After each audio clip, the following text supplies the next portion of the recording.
The signal's promise. The signal arrived on a Tuesday. Dr. Ilara Chen was monitoring the Deep Space Array at the Arecibo complex when the patterns first appeared. Rhythmic, structured, undeniably artificial. Her heart raced as she cross-referenced the patterns against all known cosmic phenomena and human transmissions. Nothing matched. After 20 years of scanning the stars, humanity had finally received an answer. "Director Hassan," she called, her voice steady despite the adrenaline coursing through her veins. "I think you need to see this." Within hours, observatories across the planet confirmed the signal. Within days, the world's governments had established a unified response protocol. Within weeks, Dr. Chen found herself standing before the United Nations Security Council, explaining to world leaders what they had found. The signal originates from HD 85,512 bits, approximately 36 light-years away.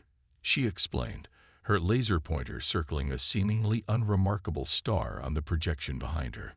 "It contains mathematical sequences, followed by what we believe are complex instructions. This isn't just a greeting. It's a blueprint." The room erupted in questions. General Zhao of China's Space Command leaned forward. "A blueprint for what exactly?" "A ship," Chen answered simply. "Or at least, components of one.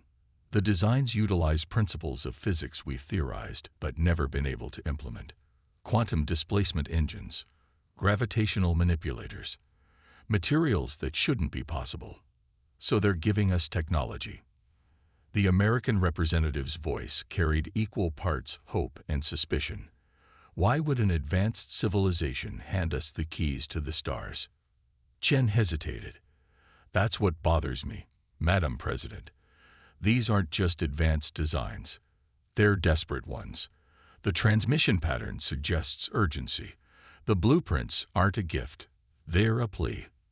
In the following months, the brightest minds on Earth worked tirelessly to decode the alien mathematics.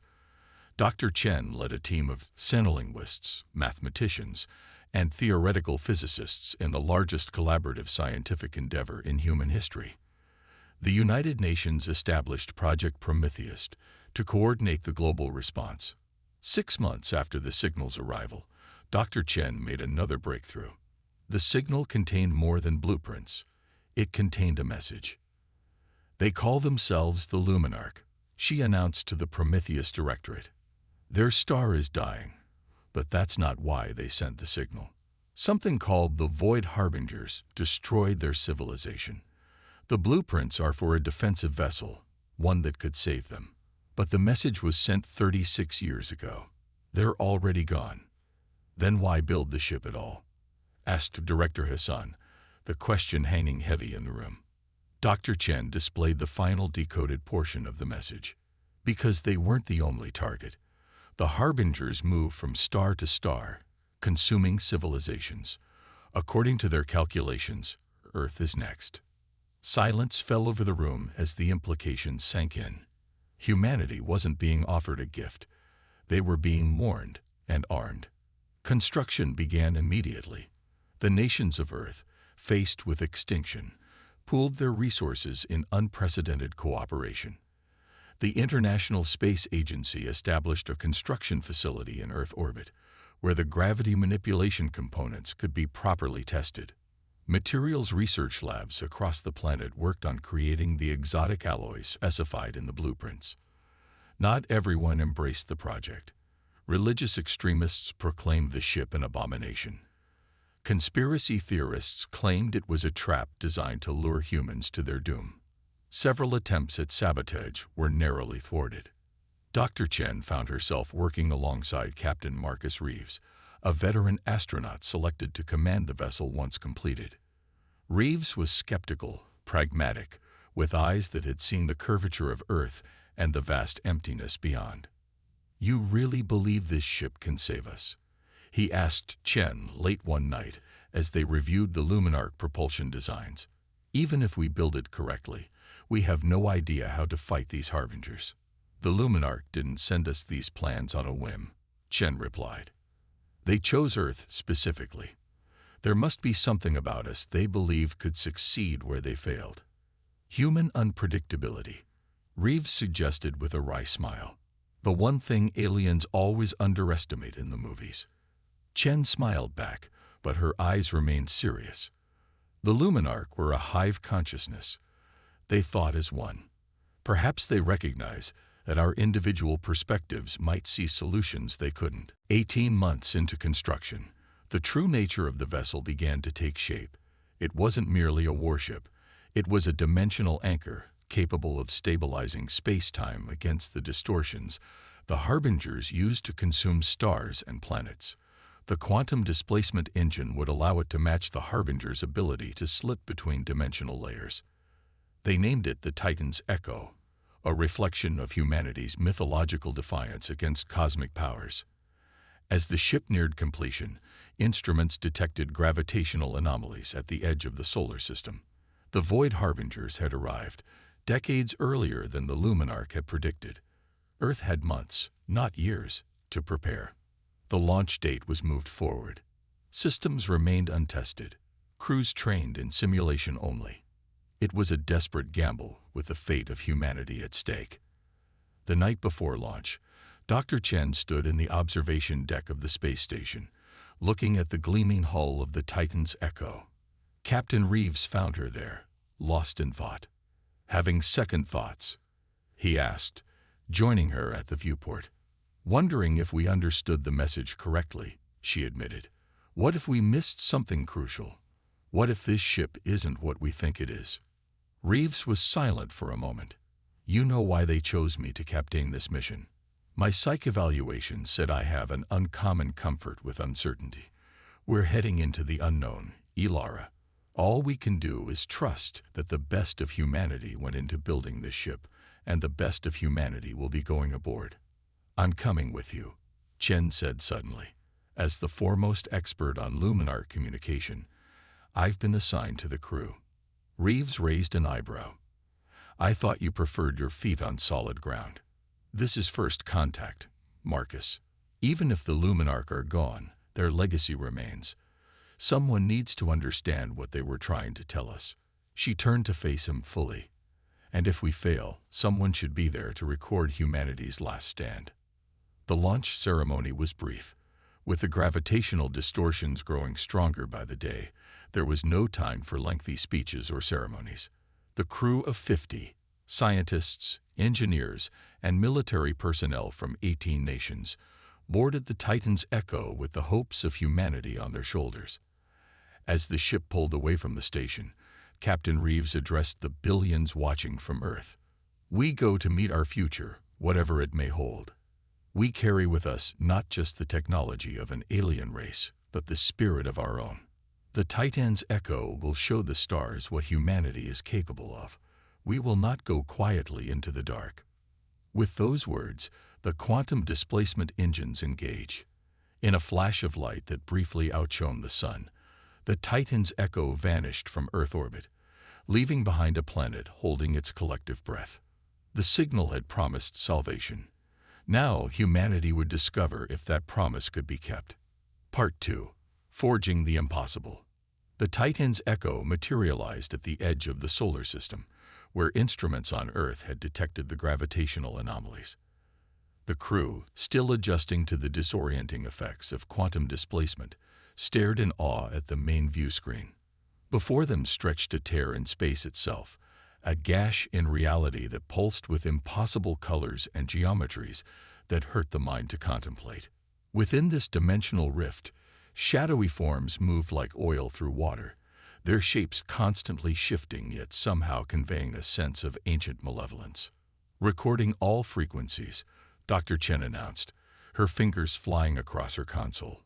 The rift's radiation signature matches exactly what the Luminarch described. Those are definitely the Harbingers. Captain Reeves nodded grimly. And they're exactly where the Luminarch said they'd be. Dr. Kessler, what's the status of the dimensional anchor?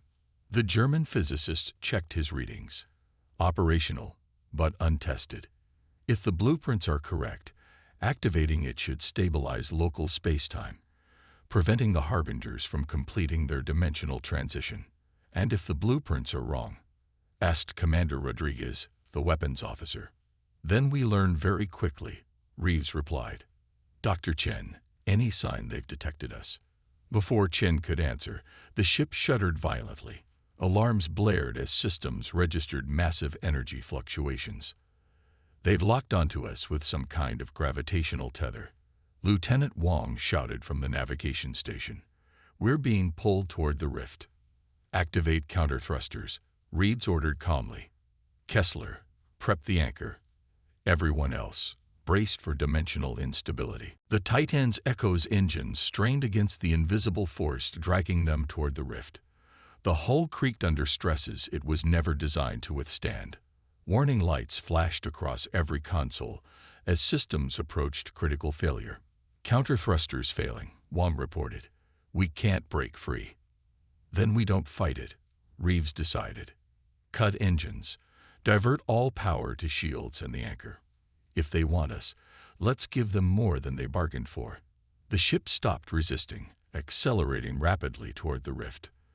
The view screen filled with swirling cosmic energies as they approached the threshold between dimensions. Anchor ready, Kessler announced, his voice tight. Wait until we're inside, Reeves commanded. Let them bring us into their domain before we show our hand. The final moment before transition stretched like an eternity. Then reality itself seemed to twist around them. Crew members cried out as their senses struggled to interpret what they were experiencing. It was as if they were simultaneously everywhere and nowhere, their very atoms spread across multiple planes of existence. Now, Reeves shouted. Kessler slammed his palm on the activation panel. The dimensional anchor, the heart of the Luminarch technology, pulsed to life. A wave of energy radiated outward from the ship, imposing Earth-normal physics on the chaotic dimensional soup surrounding them. The effect was immediate and violent. The space around the ship stabilized, solidifying into a bubble of normal spacetime within the rift. Outside their protective bubble, the Harbinger's shadowy forms became more defined, more solid, and clearly agitated. It's working, Chen exclaimed. They're being forced to manifest physically within our dimensional parameters. The creatures outside were massive, like living voids in the shape of mantis-like beings, their bodies still partially existing in other dimensions. But now, they were vulnerable, forced to interact with normal spacetime by the anchor's effect. Weapons online, Rodriguez reported. I have targeting solutions on 3 Harbingers. Hold fire, Reeves ordered. Dr. Chen, any attempt at communication? Chen studied her readings. They're emitting some kind of energy pattern. It could be communication, or it could be them trying to disrupt our systems. I can't. Wait. She froze, staring at her screen.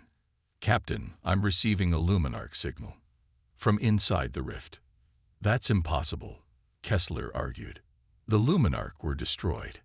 The signal's degraded, but it's definitely using their mathematical patterns, Chen insisted. It's coming from there. She pointed to a distant point within the dimensional rift, barely visible through the swarm of agitated Harbingers. Something was reflecting light differently than the surrounding chaos, a structure of some kind, floating within the rift. A Luminarch vessel, Rodriguez suggested. Or a trap, Wong countered. Reeves studied the distant object. Dr. Chen, your best assessment. Chen took a deep breath. The Luminarch sent us these blueprints for a reason. I think they're still out there, or at least some of them are. They couldn't fight the Harbingers in normal space, so they retreated into the dimensional rift itself. But they need our help to finish what they started. The Harbingers were now circling the Titan's Echo, probing the bubble of normal spacetime maintained by the anchor. Occasionally, one would touch the boundary, recoiling as if burned when forced to fully materialize. They're afraid of physical form, Kessler realized.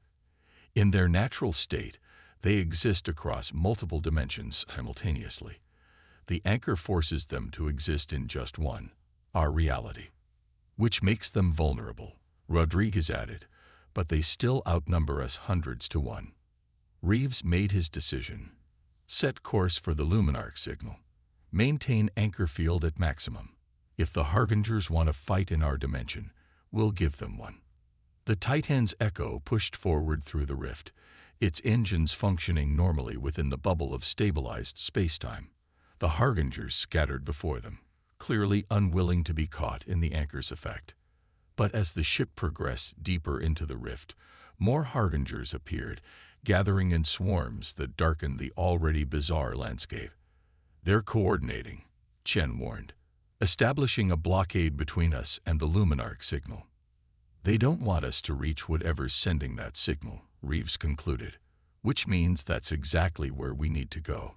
Rodriguez, arm all weapons. Kessler, can we extend the anchor's field?" "Not without risking system failure. The technology is operating at maximum capacity." "Then we punch through the old-fashioned way." Reeves opened the ship-wide comm. "All hands, prepare for combat. We're about to remind these interdimensional nightmares why humans have been feared by every predator we've ever encountered." The Titan's Echo accelerated toward the Harbinger blockade, weapons charged and ready. The ancient creatures, forced into physical form by the anchor's effect, now faced something they had never encountered in countless eons of hunting through the stars. A prey that fought back. The ship's main cannons fired, streams of superheated plasma illuminating the dimensional rift with blinding light.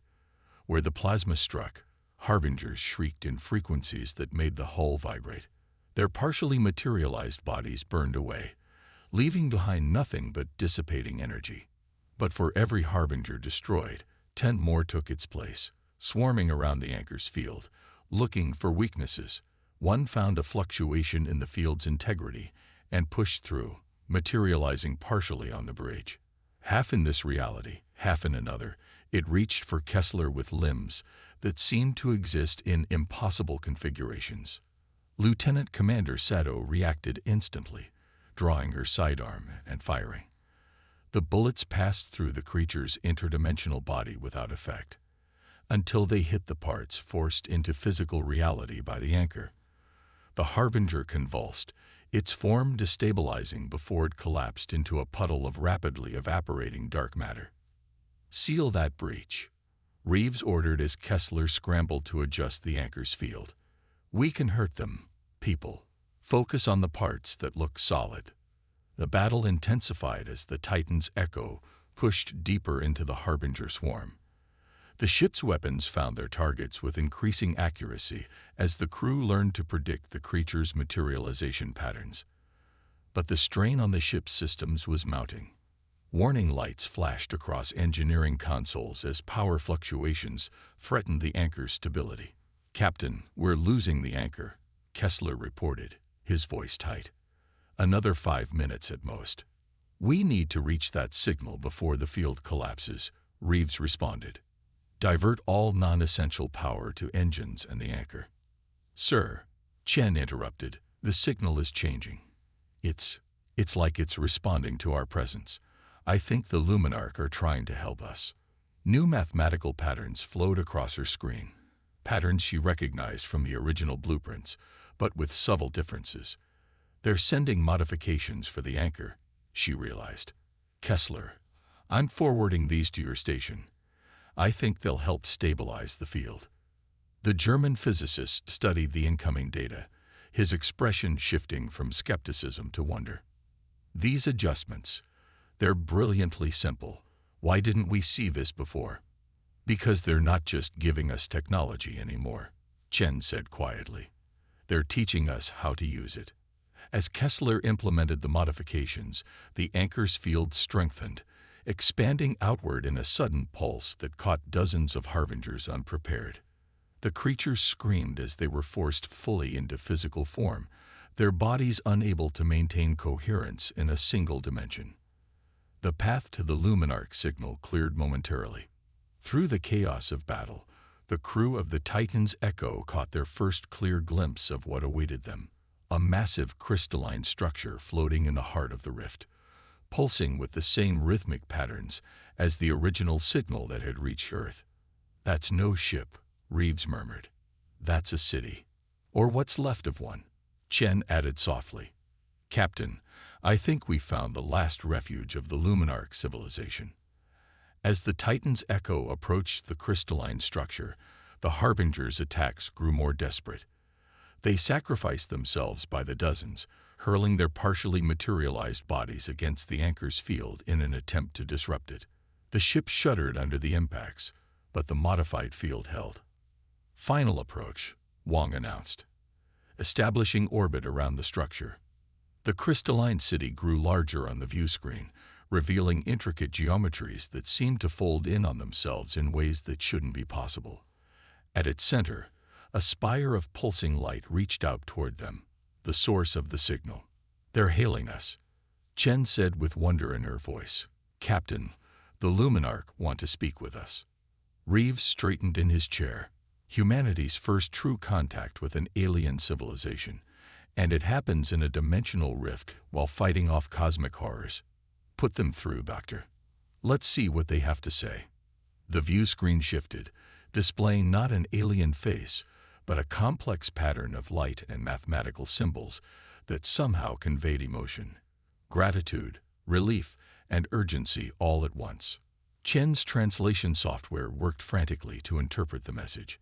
As the patterns resolved into human language, the crew of the Titan's Echo finally learned why the Luminarch had reached across 36 light-years to find them, and why humanity's future now depended on what they would do next. Beyond the veil, the Luminarch message unfolded in patterns of light and mathematics, translated into words that echoed across the bridge of the Titan's Echo. "You have come. We hoped, but could not know. The Harbingers have hunted us across 1,000 worlds, driven us into this between space where we cling to existence. We sent our knowledge to many worlds, but you are the first to answer. You are the first to build. You are the first to come." Dr. Chen worked the translation console, her fingers dancing across the controls as she refined the algorithms. "They're a collective consciousness," she explained. "They think in unified patterns. It makes translation challenging, but mathematically precise." "Ask them why they chose Earth," Reeves instructed. "Why us specifically?" Chen relayed the question. The crystalline structure pulsed with new patterns. "Your species contains a paradox we have observed in no other. You are both singular and collective, each mind distinct, yet capable of cooperation. The Harbingers cannot comprehend your nature, as we ourselves struggle to. This gives you strength they cannot counter." Rodriguez leaned forward. "They're saying our individualism is a weapon." "More than that," Chen replied, studying the patterns. "The Luminarch are a true hive mind. They can't conceive of individual action. The Harbingers are the opposite extreme, purely singular predators that never cooperate. Humans exist between these extremes. We can think as individuals but act as a group. And that scares the hell out of both sides," Reeves concluded. "Ask them how we defeat the Harbingers. The anchor won't hold forever." The answer came in a flood of mathematical equations and engineering specifications, modifications to the dimensional anchor that would expand its effect exponentially. Kessler reviewed the data, his expression grave. "Captain, they're suggesting we destabilize the anchor in a controlled manner. The resulting cascade would force everything within the rift to exist in a single-dimensional state permanently, including the Luminarch," Chen realized. "They're asking us to sacrifice them to stop the Harbingers." The bridge fell silent as the implications sank in. The alien pattern swirled on the screen, waiting for humanity's response. "There has to be another way," Reeves said firmly. "Dr. Chen, ask if we can modify the anchor to exempt the Luminarch structure." Chen relayed the question. The response was immediate and definitive. "The dimensional boundaries cannot discriminate. All will be affected. We have accepted our fate. Our civilization is already lost. Only this fragment remains. But yours may yet survive if the Harbingers are stopped here." Outside the ship, the swarm of Harbingers had regrouped. They began a new attack, not on the Titan's Echo directly, but on the dimensional fabric around it. Space itself warped and buckled as the creatures attempted to tear open new rifts, bypassing the anchor's protection. "They're trying to create a passage directly to Earth," Wang reported, alarm clear in her voice. If they succeed, the anchor won't stop them. Reeves stood, his decision made. Dr. Kessler, begin implementing the Luminarch modifications. Dr. Chen, tell our allies we accept their sacrifice and will honor their memory. Captain, Chen protested, we can't just. We can, and we must. Reeves cut her off. But we're not leaving them behind. He turned to face the entire bridge crew. The Luminarch sent their knowledge across the stars because they saw something in humanity worth saving. We're not just going to save Earth, we're going to save a piece of their legacy too. He gestured to the crystalline structure displayed on the view screen. That's not just a city, it's their collective memory, their entire civilization's knowledge and history. Dr. Chen, how much data storage do we have available? Chen blinked, catching on to his plan. We could clear the secondary cores, maybe 30% of their data, at most. Make it happen. Tell the Luminarch we want to preserve as much of their knowledge and culture as we can. Rodriguez, coordinate with engineering to boost our transmission capacity. I want everything we can salvage before we trigger the anchor cascade. As the crew rushed to implement his orders, Reeves addressed the Luminarch directly, Chen translating his words into their mathematical language. Your sacrifice will not be forgotten. Humanity will carry your knowledge to the stars. Your people will live on through what you've taught us. The response came not in words, but in a sudden surge of data, flowing directly into the Titan's Echo's systems. Cultural records, scientific discoveries, philosophical concepts unlike anything humans had conceived, the essence of the Luminarch civilization pouring into human computers at the speed of thought. They're giving us everything, Chen whispered, watching the transfer progress. Their entire history. Outside, the Harbingers sensed what was happening. Their attacks intensified, the dimensional fabric around the ship stretching to breaking point. Warning alarms blared as systems throughout the ship approached overload. Data transfer at 25%, Chen reported, estimating 10 minutes to completion. We don't have 10 minutes, Wang warned. Dimensional integrity failing. A decision point had arrived sooner than expected. Reeves looked at the progress bar on Chen's console, then at the tactical display showing the Harbingers' increasingly successful attempts to break through to Earth. Continue the transfer as long as possible, he ordered. Dr. Kessler, prepare to initiate the cascade on my mark. Sir, Kessler said hesitantly, once triggered, we'll have approximately 30 seconds to clear the rift before the cascade reaches critical mass. If we wait too long, then we'll cut it close, Reeves replied grimly. This might be our only chance to preserve something of the Luminarch. We owe them that much.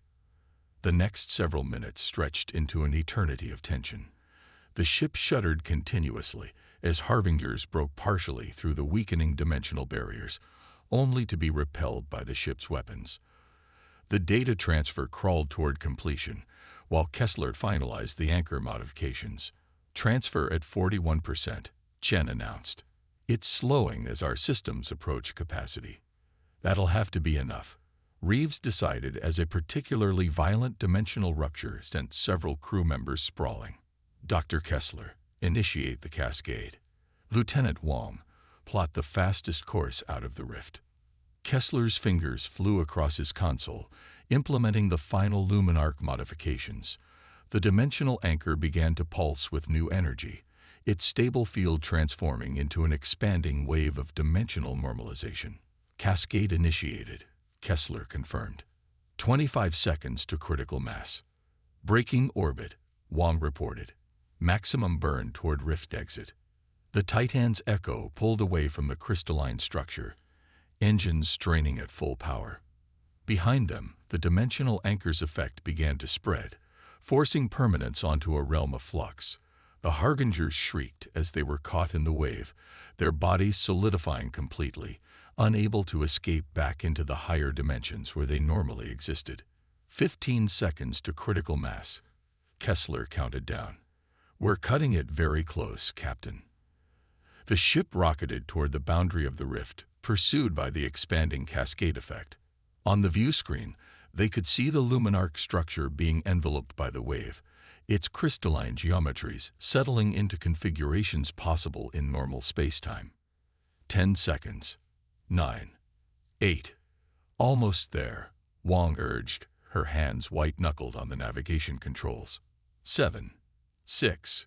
5. The rift boundary appeared ahead, a threshold between dimensional chaos and the normal space of the solar system. 4. 3. All hands brace for transition. Reeves commanded. 2. 1.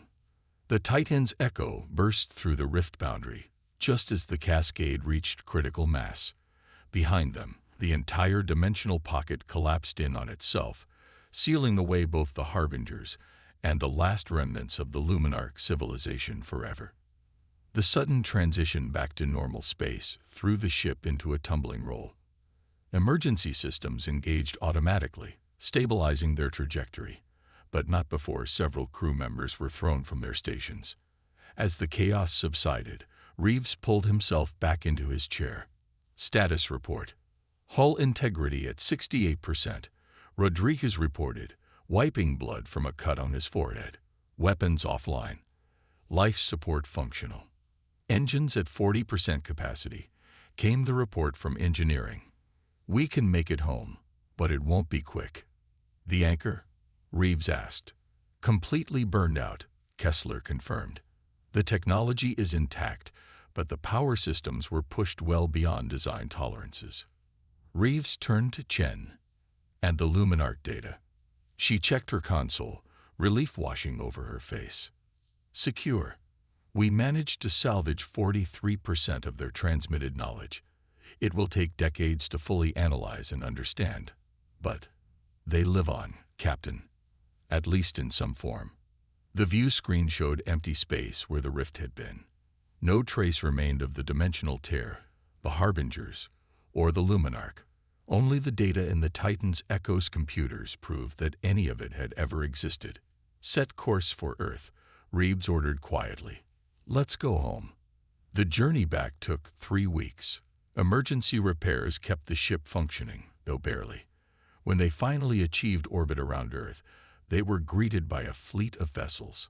Everything from military craft to civilian ships, all come to welcome home the crew that had saved humanity. The debriefings lasted months. Scientists and military officials pored over every second of sensor data, every scrap of information about the Harbingers and the dimensional rift. But the true treasure was the Luminarch archive, a gift of knowledge from a civilization that had sacrificed itself so others might live. 1 year after their return, Captain Reeves and Dr. Chen stood on the observation deck of the new International Space Academy.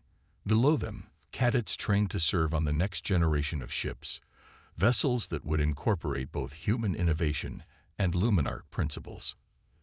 They're calling it the Luminarch Initiative, Chen said, watching young officers studying holographic displays of ship designs. The first true deep space exploration program. Exploration, not defense, Reeves noted with satisfaction. That's progress. Chen nodded. The Harbingers were a singular threat. The Luminarch data shows no evidence of other hostile species, just a universe full of wonders we're only beginning to understand. And now we'll face that universe carrying the legacy of 2 civilizations, Reeves said. Human determination and Luminarch wisdom. A paradox the universe has never seen before, Chen agreed with a smile. I think that's exactly what the Luminarch were counting on when they sent us those blueprints. Outside the viewport, the first of the new ships prepared for its maiden voyage, sleeker than the Titan's Echo, more elegant in its design, but bearing the same spirit of discovery and defiance that had carried humanity beyond the veil and back again. Its name was visible on the gleaming hull, Luminarch Legacy. The signal had promised salvation. Humanity had answered, and in doing so, found not just survival but purpose. The stars were waiting, and humanity, carrying the torch of 2 civilizations, was finally ready to meet them. First contact's consequence. Ambassador Sarah Chen stood at the vast observation deck of the Galactic Federation's Grand Assembly, watching the swirling purple nebula that served as the backdrop for the massive space station. After 2 years of representing humanity in the Federation, she still couldn't shake the feeling of being treated like a child at an adult's table. Primitive species should know their place, a voice chittered behind her in Standard Galactic. The Arxian delegate, Ambassador Kithrix, moved beside her, his crystalline exoskeleton reflecting the nebula's light. The Federation has existed for 50,000 years. Earth has barely mastered basic spaceflight. Sarah maintained her diplomatic smile, a skill honed through countless similar encounters. We all start somewhere. Ambassador, humanity is eager to learn and contribute. Contribute. Kithrix's antenna twitched in what Sarah had learned was amusement. Your fastest ships take months to cross distances we traverse in days. Your energy production relies on fusion when the rest of us mastered quantum harvesting millennia ago. Before Sarah could respond, the station's emergency sirens began blaring. The observation deck's holographic displays flickered to life, showing a massive gravitational anomaly forming in the Carina sector. Emergency session of the Grand Assembly, the station's AI announced. All delegates report immediately. Inside the vast chamber, thousands of delegates from across the galaxy gathered. High Chancellor Zix, a being of pure energy, contained within an ornate mechanical shell, addressed the assembly. We face an unprecedented crisis. Zix's voice resonated through the chamber. A quantum singularity has formed in the Carina sector. Our models predict it will destabilize the entire region within 3 months, threatening 17 inhabited systems. Holographic displays showed the growing anomaly, a twisted mass of space-time that seemed to devour light itself. The chamber erupted in panicked discussions. The evacuation would take years. Billions will die. There must be a way to contain it. Sarah studied the data streaming across her neural interface, a piece of technology that had raised eyebrows when humanity revealed they'd developed it independently. Something about the anomaly's structure caught her attention. She stood, activating her speaking crystal. Earth requests permission to address the assembly. The chamber fell silent, then scattered laughter echoed through the vast space. Chancellor Zix raised a hand for silence. Granted, Ambassador Chen. Though I fail to see what Earth could contribute to this crisis. Sarah projected confidence she didn't entirely feel. Earth proposes a solution. We believe we can neutralize the singularity. The laughter grew louder. Ambassador Kithrix's crystalline form practically vibrated with amusement. With what? Your primitive fusion drives.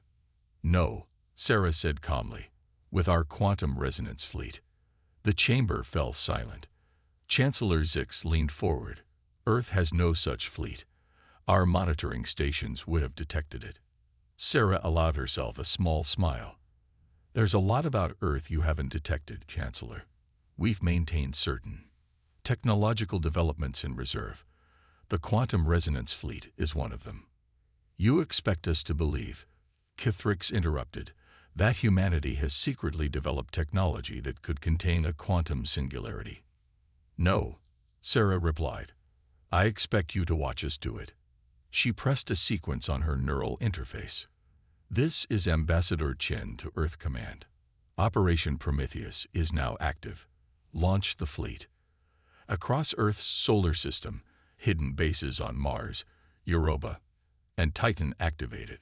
Ships that had never been detected by the Federation's sensors emerged from underground hangars and artificial asteroids. Ships that shouldn't have been possible for humanity to build. On the assembly's main display, hundreds of sleek vessels appeared, their hulls reflecting the starlight with an impossible sheen. At their center, a massive ship emerged from Jupiter's Great Red Spot, a storm that had concealed Earth's greatest technological achievement for decades. Chancellor, Sarah said into the stunned silence, I present the EFSS Prometheus and her fleet. With your permission, we'll begin rescue operations immediately. Chancellor Zix's energy form flickered rapidly, a sign of intense emotion. How long has Earth possessed this level of technology? Long enough to know we weren't ready to share it, Sarah answered. Until now. The question isn't how long we've had it, Chancellor. The question is, will you let us use it to save 17 systems? The chamber erupted in chaos, but Sarah kept her eyes on Chancellor Zix. After what felt like an eternity, he raised his hands for silence. Ambassador Chen, you realize that concealing this level of technology violates numerous Federation protocols. We do, Sarah nodded. We're prepared to accept any consequences after we save those 17 systems. Chancellor Zix's energy form pulsed slowly, then steadied. Very well. Earth has 3 months to prove itself. Either you save those systems, or your species faces expulsion from the Federation. Are these terms acceptable? Sarah thought of the years of preparation, the careful planning, the waiting for just the right moment. Everything had led to this. The terms are acceptable, she said. Now, if you'll excuse me, I have a fleet to coordinate. As she left the chamber, Sarah allowed herself a small smile. Humanity had waited centuries to show its true capabilities. Now they would save not just lives, but perhaps the Federation itself from its own complacency. The real first contact was about to begin. The Silent Fleet. Admiral Maya Patel stood on the bridge of the EFS's Prometheus, watching Earth shrink behind them. After 20 years of secrecy, of testing and training in the shadows of Jupiter's storms, they were finally showing their hand. All ships report ready, Admiral, Commander Jack Torres announced from his station. The holographic displays showed the fleet in perfect formation. 300 ships that technically shouldn't exist. Time to quantum fold point? Maya asked, though she already knew the answer. Every second of this operation had been rehearsed countless times. 8 minutes to fold threshold. Jack replied. Federation observers are requesting permission to board. Maya nodded. They'd expected this. Grant access to the designated areas only. Activate the perception filters in the restricted sections. The Federation's observers materialized on the bridge. 3 beings representing the major power blocks. Ambassador Cathrix led them, his crystalline form practically radiating skepticism. Impressive ship. Admiral, he chittered, though I notice your engines appear to be standard fusion drives. Maya smiled. Appearance, Ambassador, can be deceiving. Bridge, initiate quantum fold sequence. The observers watched as the bridge crew worked with practiced efficiency. Holographic controls shifted and flowed under their hands, displaying readings in a script that wasn't standard Federation code. That's impossible. One of the observers, a Medusan physicist, floated closer to a display. These readings suggest, but that would mean. Quantum fold in 3 minutes, Jack announced. Cathrix's antennae twitched rapidly. You cannot expect us to believe that this ship can achieve quantum folding. The energy requirements alone would. The ship's eye interrupted, its voice carrying a hint of amusement. Quantum cores 1 through 7 at optimal resonance. Fold matrix stable. Shield harmonics synchronized across the fleet. Maya watched the observers' reactions with carefully hidden satisfaction. You're about to witness humanity's true capabilities, gentlemen. I suggest you brace yourselves. The space around the fleet began to ripple, reality itself seeming to bend. Stars stretched and twisted as the quantum fold field engaged. Cathrix and his colleagues watched in stunned silence as their instruments showed what should have been impossible. Fold complete in 3, 2, 1. Reality snapped back into focus. Where Earth's sun had been moments before, now the brilliant colors of the Carina Nebula filled the view screens. They had crossed thousands of light years in seconds. Position confirmed, Jack reported. All ships present and accounted for. We've arrived at the target coordinates. The Medusan physicist was practically spinning in agitation. This technology, the energy manipulation required. How long have you had this capability? Long enough to perfect it, Maya replied. Now shall we discuss the more pressing matter of the quantum singularity threatening 17 systems. The main display shifted to show the growing anomaly. It was worse than the Federation's data had suggested. a writhing mass of distorted spacetime that was already beginning to tear apart the nearest star system. Even with this level of technology, Kithrick said, his voice lacking its usual condescension, containing a quantum singularity of this magnitude is impossible. The forces involved. Impossible is humanity's specialty, Ambassador. Maya smiled. Commander Torres, deploy the resonance satellites. Begin Phase 1 of Operation Lighthouse. The fleet moved with precision that spoke of endless drilling. Ships took up positions in a complex three-dimensional pattern around the singularity, each deploying what looked like simple communications satellites. Those aren't going to do anything. The third observer, a Rigelian engineer, spoke for the first time. The gravitational forces will tear them apart before they can. The satellites activated. Beams of pure quantum energy connected them, forming a geodesic sphere around the anomaly. The singularity's expansion visibly slowed. Impossible, Kithrick whispered. No, Maya corrected him. Human. Bridge to engineering. Begin power-up sequence for the primary resonator. It's time to show the galaxy what humanity can really do. As the massive device in Prometheus's core began to power up, Maya thought about all the years of preparation, all the technological advances humanity had kept hidden.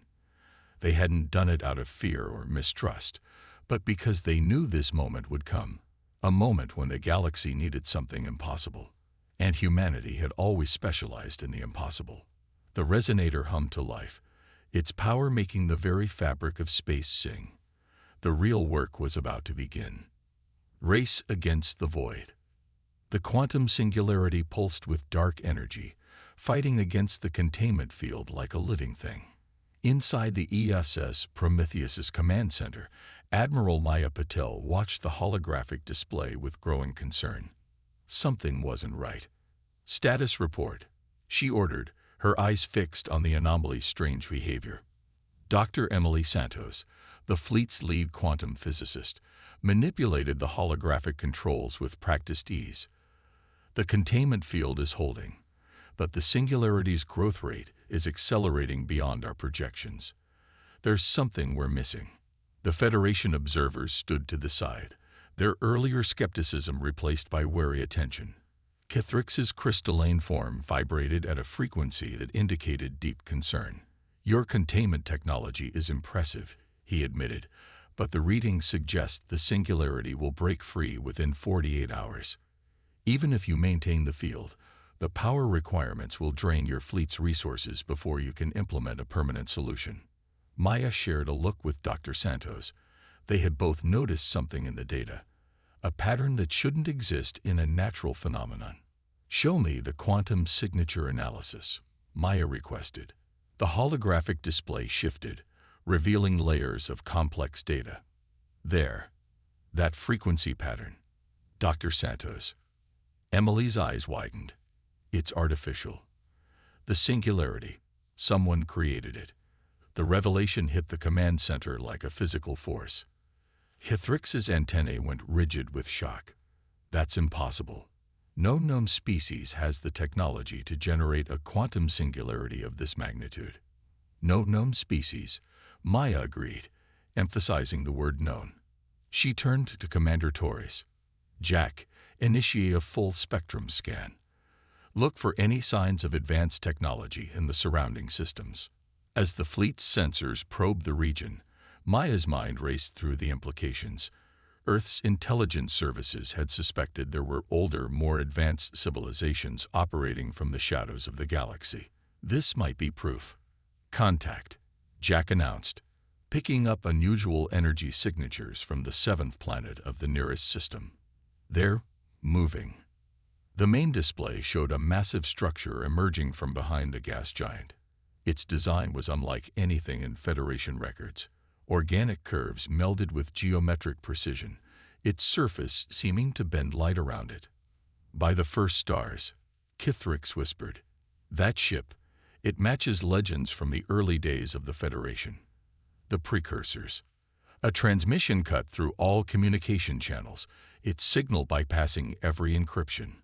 A voice spoke, its tone carrying harmonics that made the air itself vibrate. "Children of Earth," it said in perfect English, "you have surprised us. Few species detect our tests so quickly." Maya straightened her uniform. This was a test. You endangered 17 systems and billions of lives for a test. The strong survive. The clever adapt. You have shown both strength and cleverness, hiding your true capabilities until the moment was right. Perhaps you are ready. Ready for what? Maya demanded. For the truth.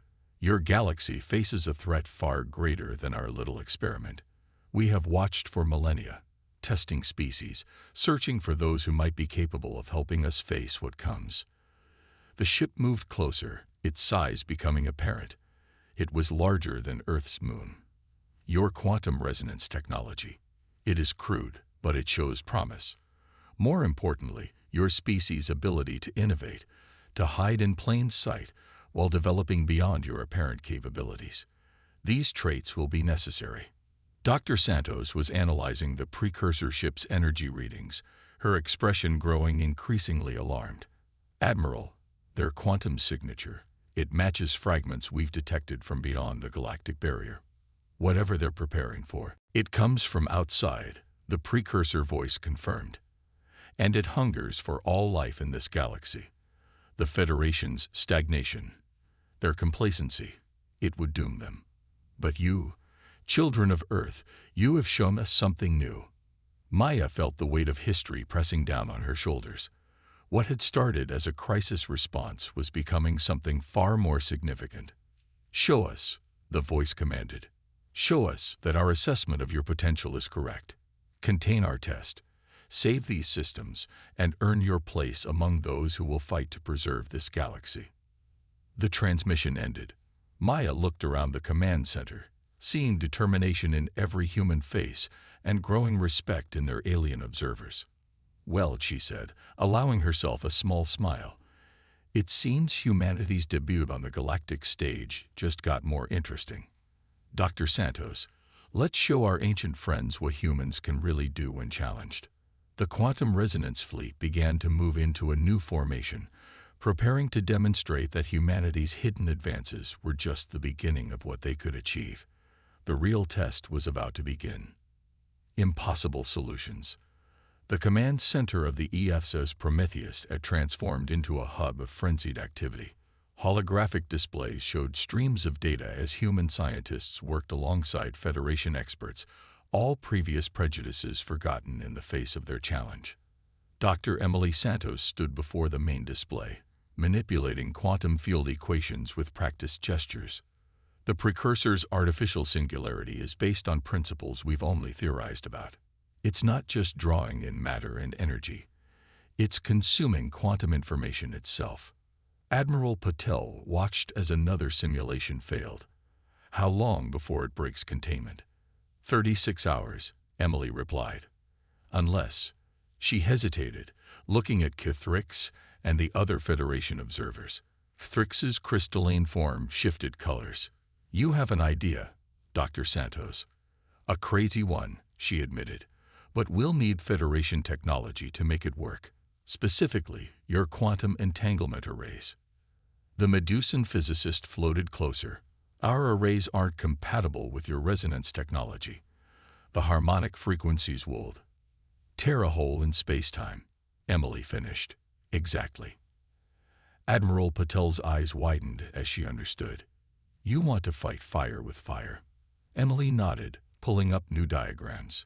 "The precursors created this singularity as a test. But what if we show them we can do more than just contain it? What if we can turn their weapon into a tool?"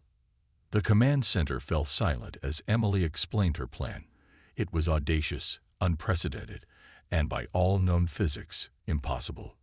"You want to create a controlled quantum cascade," Kithrix said slowly. "Use our entanglement arrays to connect with your resonance field, then channel the singularity's own energy back through the network, converting it from a destructive force into a power source," Emily confirmed. "One that could potentially shield the entire sector from whatever's coming from beyond the galaxy." The Federation observers huddled together, discussing rapidly in their native languages. Finally, Kithrix turned back. The Council will never approve this. The risk. The Council isn't here, Admiral Patil interrupted. You are. You've seen what's at stake. Are you willing to take a chance on human ingenuity one more time? Thrix's antennae waved thoughtfully. If we fail, the cascade could destroy everything within 1,000 light years. And if we do nothing, whatever's coming for our galaxy will destroy everything anyway. Emily countered. The precursors chose humanity for a reason. Let us prove they chose correctly. After what felt like an eternity, Thrix raised his crystalline appendage to his communication device. This is Ambassador Thrix. Priority override. Release all security locks on Federation quantum technology. Full integration with human systems authorized. Admiral Patel turned to her crew. You heard them. Begin integration procedures. Commander Torres, coordinate with the fleet. I want every ship in position when we start this. As the crew rushed to their stations, Emily caught Maya's eye. Admiral, there's one more thing. For this to work, someone needs to be inside the resonance chamber to manually adjust the quantum harmonics. The radiation levels will be fatal, Maya finished. I know. That's why I'll do it. Admiral, this is humanity's moment, Emily. We've hidden in the shadows, prepared in secret, all for a chance to prove ourselves. I won't ask anyone else to make this sacrifice. Before anyone could object, the precursor ship pulsed with energy. Their voice filled the command center again. You surprise us again, children of Earth. Your solution is elegant, unexpected, but the sacrifice you propose is unnecessary. A beam of light struck the Prometheus, and suddenly there was another presence in the command center, a holographic figure of swirling energy and geometric patterns. We will assist in the quantum harmonization. You have proven your worth not just through your technology, but through your willingness to sacrifice for others. Now, let us show you what our combined capabilities can achieve. Admiral Patel straightened her uniform. Fleet command to all ships. Prepare for final approach. Operation Quantum Dawn begins in 30 minutes. As human and Federation ships moved into their final positions, as ancient technology merged with new innovations, Maya allowed herself a moment of pride. Humanity had kept its advances secret not out of fear, but because they knew someday they'd need to surprise their allies as much as their enemies. That day had come, and humanity was ready. Legacy of Earth. The combined fleet hung in space around the quantum singularity. 300 Earth ships, and now 50 Federation vessels, arranged in a precise geometric pattern. At the center, the EFS Prometheus pulsed with energy as human, Federation, and precursor technology merged into something entirely new. Quantum harmonics stable, Dr. Santos reported, her hands dancing over the holographic controls. Resonance field at maximum strength. The precursor entity's holographic form shimmered beside Admiral Patel. Your species has achieved in decades what others took millennia to develop. Now, watch what your innovation has made possible. On Maya's command, the fleet activated their quantum resonance arrays simultaneously. The space around them lit up with interconnected fields of energy, forming a vast, multi-dimensional web around the singularity. Federation entanglement technology amplified the effect, creating patterns of light that seemed to bend reality itself.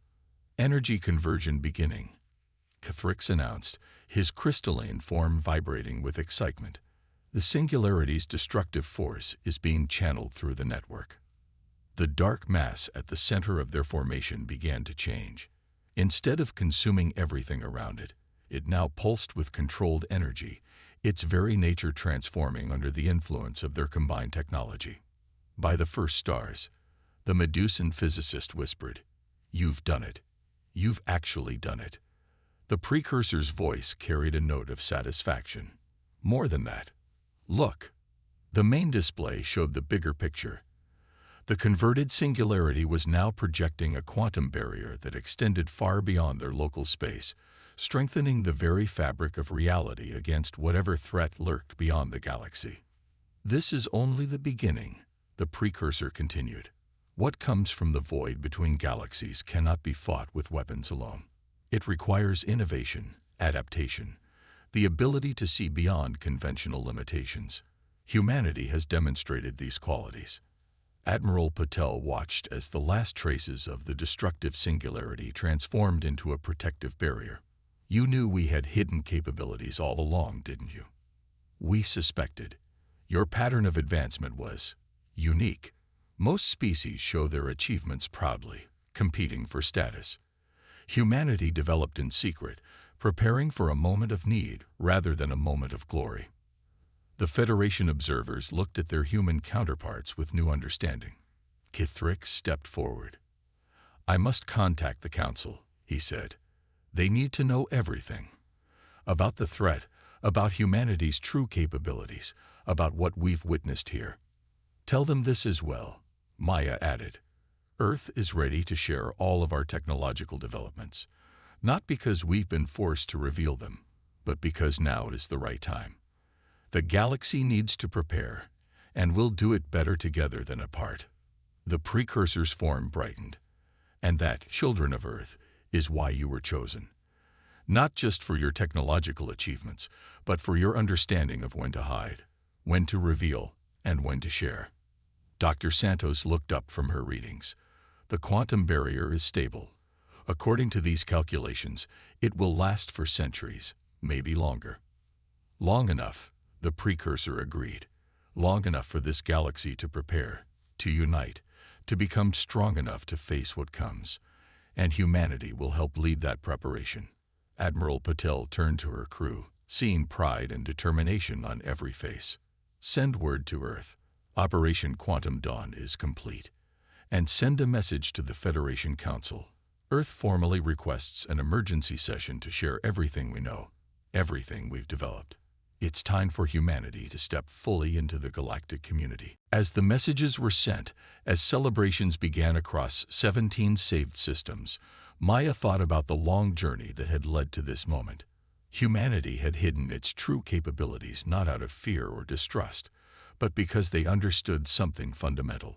Sometimes the greatest strength lies in being underestimated, in waiting for the right moment to show your true colors. The precursor's voice echoed one final time before their ship began to fade from view. Watch and learn, Federation. The children of Earth have much to teach you about the power of patience, the strength of secrets revealed at the right moment, and the true meaning of advancement. The galaxy's future is brighter with them in it. As the Prometheus led the fleet home, Maya knew that this was just the beginning. Humanity had proved itself not just through technology or power, but through wisdom, timing, and the understanding that true strength often lies in knowing when to hold back and when to step forward. The galaxy would never underestimate Earth again, and together they would be ready for whatever came from beyond the stars.